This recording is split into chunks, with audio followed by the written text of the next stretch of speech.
Hi everyone, this is a tutorial from dwbiconcepts.com.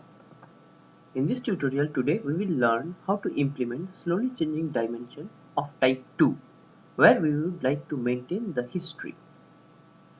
Here we will be using SAP Data Services History Preserving Transform. So let us go to the Data Services Designer.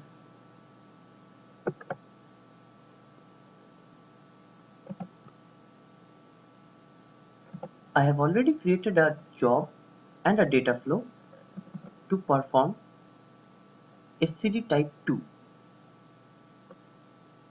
Here the history preserving transform in data services ignores everything except updated opcode rows. Means if a row is having an operation code of update, this history preserving transform basically inserts a new record in the target table. So now let us check what's in the mapping. This is my customer reference, my source table, and let us first view the data. Now we have a query transform to extract the delta changes or to capture the changed data. Here we can implement many other techniques to extract the changed data, and we will discuss how to implement CDC in a later tutorial. Next we have a table comparison transform. In our previous tutorial we have learned how to configure a table comparison transform. A table comparison transform basically compares the target with the source records and marks rows for insert, delete or update.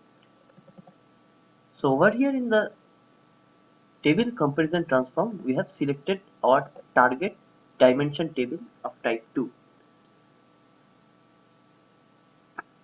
This is the generated key column, and these are our compare columns, the address, city and country of the customer reference.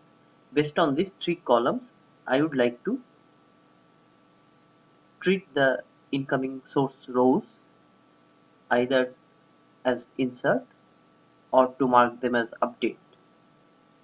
Next, we have used a history preserving transform. Let us get inside the history preserving transform and check the properties. Double click and we go inside the properties. So in the history preserving transform, it's automatically takes the dimension table, the target table as the input schema. Here the important columns are the date columns. Suppose if a customer changes his address, and so we want to insert or we want to maintain the history of that customer so that we can do a time travel or we can analyze the data at a later point of time. So if the customer changes his address, we don't want to update the customer information. Rather, we would like to update the existing record with the end date that this customer was residing at this particular address from a start date to an end date, and we would like to insert the new record with the new address. So this is where these two columns comes into picture, the two date columns. One is the valid from, and we need to provide which column in my dimension table or my target table I am signifying as the valid from dates. So in my case I have a column called start date which I have taken for valid from date, and for the valid to I have used the end date of my target table. Now whenever the new record is created, I would like to put the end date or the valid to date as 31st of December 9000. So you can use a parameter over here, you can use a global variable or any parameter. Next comes the current flag. This current flag basically describes the status of that customer, whether the particular record is active or not.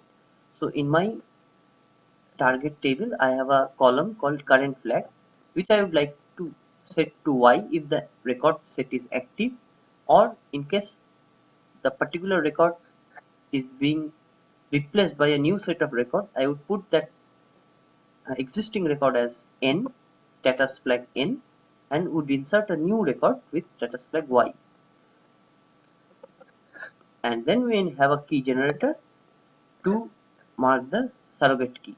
In my case, it is the customer ID and the increment value is 1. And here is our target. So I have initially run a first time.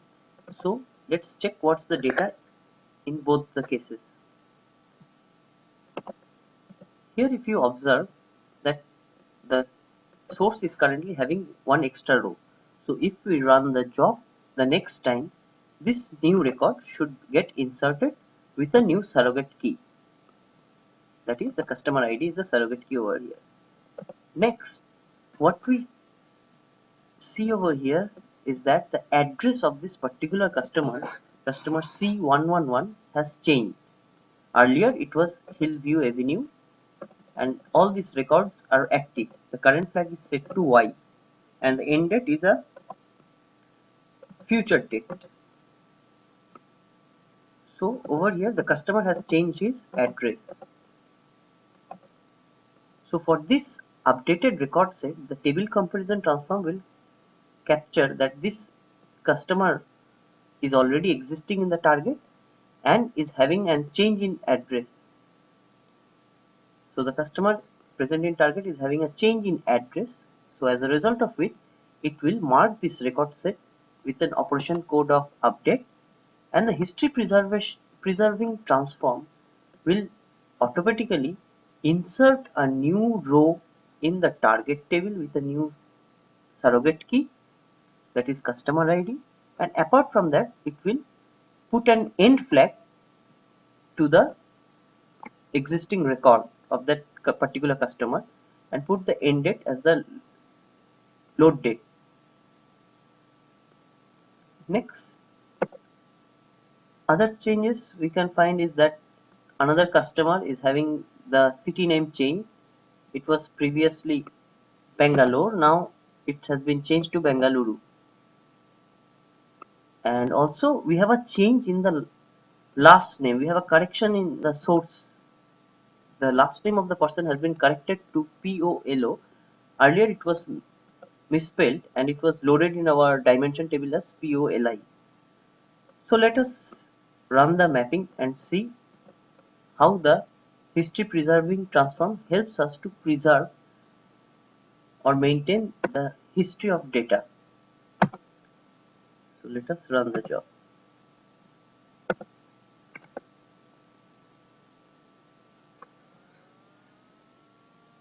Okay, we are done. Let's check the data.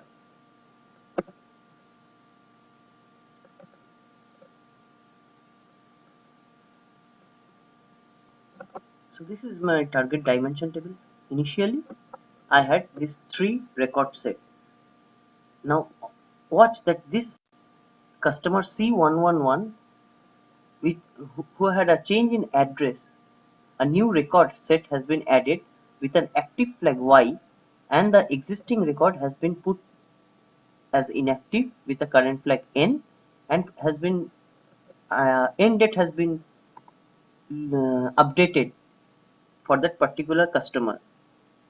Similarly, for this customer C222 who had a change in city also has a new record with flag as active, and this is a new record set which was not earlier present in the target but was present in the source, and this record has been inserted with an active flag Y with the future end date. So now if we would like to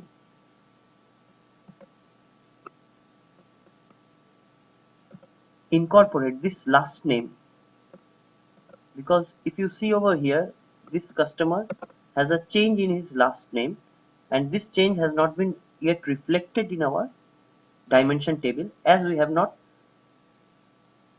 were not interested to capture the history for this particular column. So let us implement, or rather make this as one of our compare columns, the last name, and populate our dimension table. So what we will do first is we need to capture the change, or we need to mark the operation code for this particular row set to update. So we will go to table comparison transform and add the last name in the compare list of column. So it will compare the existing value with the new value, and when it will find a change, it will put a update flag, upon which the history preservation transform will also find it as a part of its compare column, and it will also insert a new record for that change and will update the existing record as an inactive one. So we go back, we validate, no errors found. And the history preserving transform can be found in the data integrator transform of the local object library. So you can drag and drop it on the workspace. So let's go back and run the job. Yes, okay.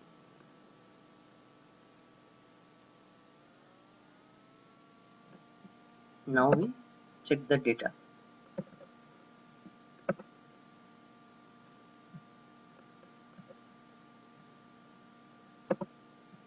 Now you can see that a new record has been inserted with the corrected last name with the active flag Y, whereas the previous record has been put as inactive with the current flag as N.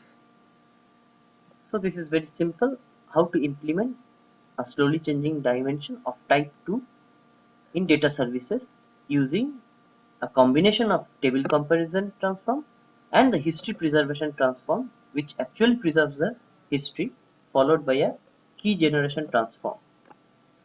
Thanks for watching this video.